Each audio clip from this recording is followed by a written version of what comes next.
Well, I was introduced as the former governor of Michigan, but actually, I'm a scientist. All right, a political scientist. It doesn't really count. But my laboratory was the laboratory of democracy that is Michigan. And like any good scientist, I was experimenting with policy about what would achieve the greatest good for the greatest number. But there were three problems, three enigmas that I could not solve. And I want to share with you those problems, but most importantly, I think I figured out a proposal for a solution. The first problem that not just Michigan but every state faces is how do you create good jobs in America in a global economy? So let me share with you some empirical data from my lab. I was elected in 2002, and at the end of my first year in office in 2003, I got a call from one of my staff members who said, Gov, we have a big problem.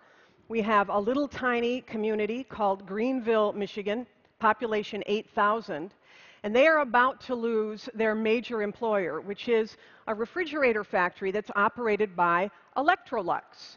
And I said, well, how many people work at Electrolux? And he said, 3,000 of the 8,000 people in Greenville. So it is a one-company town. And Electrolux was going to go to Mexico. So I said, forget that. I'm a new governor. We can fix this. We're going to go to Greenville with my whole cabinet, and we will just make Electrolux an offer they can't refuse. So I brought my whole cabinet, and we met with all of the poobahs of Little Greenville, the mayor, the city manager, the head of the community college, and we basically sort of emptied our pockets and put all of our chips on the table, incentives, you name it, to convince Electrolux to stay. And as we made our pile of chips, we slid them across the table to the management of Electrolux. And in the pile were things like zero taxes for 20 years, or that we'd help to build a new factory for the company. We'd help to finance it. The UAW, who represented the workers, said they would offer unprecedented concessions, sacrifices to just keep those jobs in Greenville. So the management of Electrolux took our pile, our list of incentives, and they went outside the room for 17 minutes. And they came back in and they said, wow, this is the most generous any community has ever been to try to keep jobs here. But there's nothing you can do to compensate for the fact that we can pay $1.57 an hour in Juarez, Mexico. So we're leaving. And they did. And when they did, it was like a nuclear bomb went off in Little Greenville. In fact, they did implode the factory. That's a guy that is walking on his last day of work. And on the month that the last refrigerator rolled off the assembly line, the employees of Electrolux in Greenville, Michigan, had a gathering for themselves that they called the Last Supper.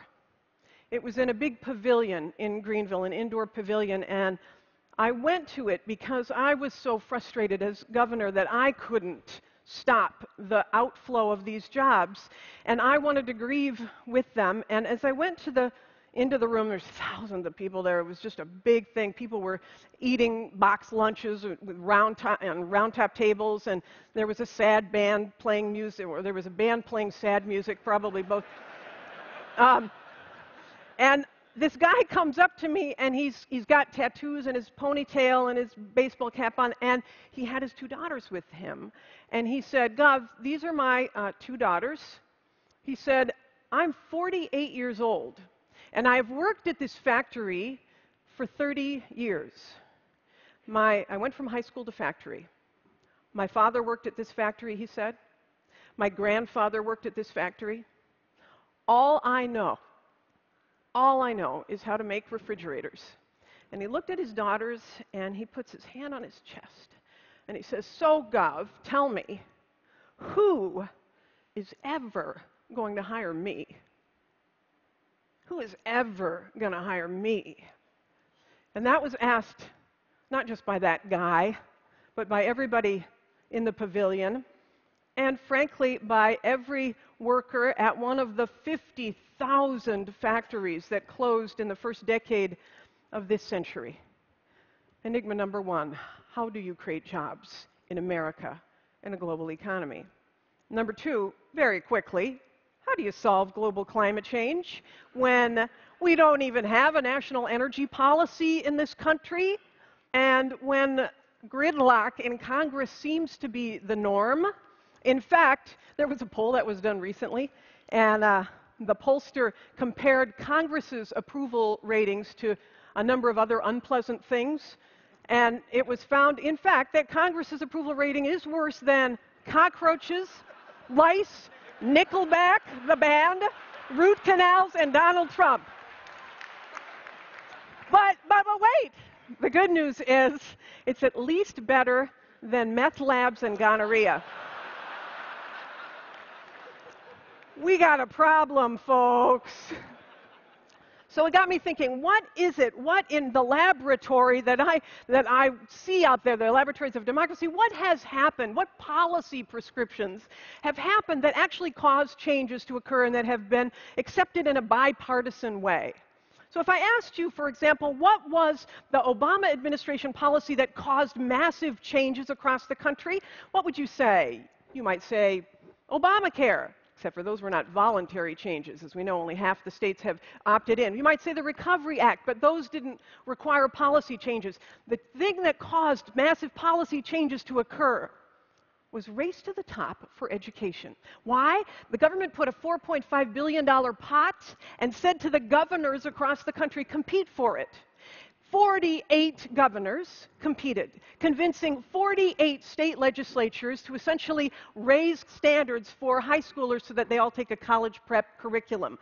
48 states opted in, creating a national energy policy from the bottom up. So I thought, well, why can't we do something like that and create a clean energy jobs race to the top? Because after all, if you look at the context, $1.6 trillion has been invested in the past 8 years from the private sector globally, and every dollar represents a job. And where are those jobs going? But they're going to places that have policy like China. In fact, I was in China to see what they were doing, and they were putting on a dog and pony show for the group that I was with, and I was standing in the back of the room during one of the demonstrations and standing next to one of the Chinese officials where we were watching. He says, so, Gov, when do you think the U.S. is going to get national energy policy? And I said, oh my God, Congress, gridlock, who knows? And this is what he did. He says, take your time. Because they see our passivity as their opportunity. So what if we decided to create a challenge to the governors of the country?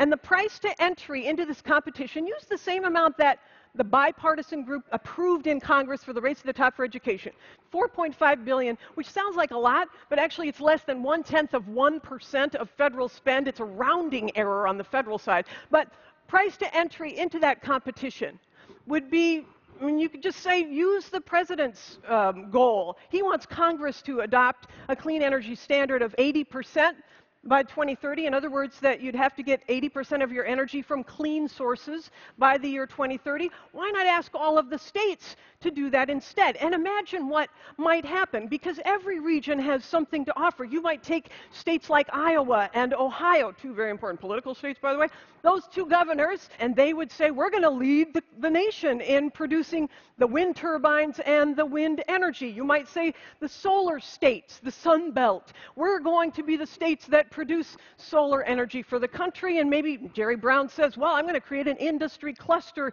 in California to be able to produce the solar panels so that we're not buying them from China, but we're buying them from the U.S. In fact, every region of the country could do this. You see, you've got solar and wind opportunity all across the nation. In fact, if you look just at the upper northern states in the West, they could do geothermal, or you could look at Texas and say we could lead the nation in the solutions to smart grid. In the middle eastern states, which have access to forests and to agricultural waste, they might say we're going to lead the nation in biofuels. In the upper northeast, we're going to lead the nation in energy efficiency solutions. Along the eastern seaboard, we're going to lead the nation in offshore wind. You might look at Michigan and say we're going to lead the nation in producing the guts for the electric vehicle, like the lithium-ion battery. Every region has something to offer. And if you created a competition, it respects the states, and it respects federalism, It's opt-in. You might even get Texas and South Carolina, who didn't opt into the education race to the top. You might even get them to opt in. Why? Because Republican and Democratic governors love to cut ribbons. We want to bring jobs. I'm just saying. And it fosters innovation at the state level in these laboratories of democracy. Now, any of you who are watching anything about politics lately might say, okay, great idea, but really, Congress putting $4.5 billion on the table? They can't agree to anything. So you could wait and go through Congress, although you should be very impatient. Or, you renegades, we could go around Congress. Go around Congress. What if we created a private sector challenge to the governors? What if several of the high net worth companies and individuals who are here at TED decided that they would band together, just a couple of them, and create a national competition to the governors to have a race to the top and see how the governors respond? What if it all started here at TED? What if you were here when we figured out how to crack the code to create good-paying jobs in America and get national energy policy, and we created a national energy strategy from the bottom up? Because, dear TEDsters, if you are impatient like I am, you know that our economic competitors, our other nations, are in the game and are eating us for lunch. And we can get in the game or not. We can be at the table or we can be on the table.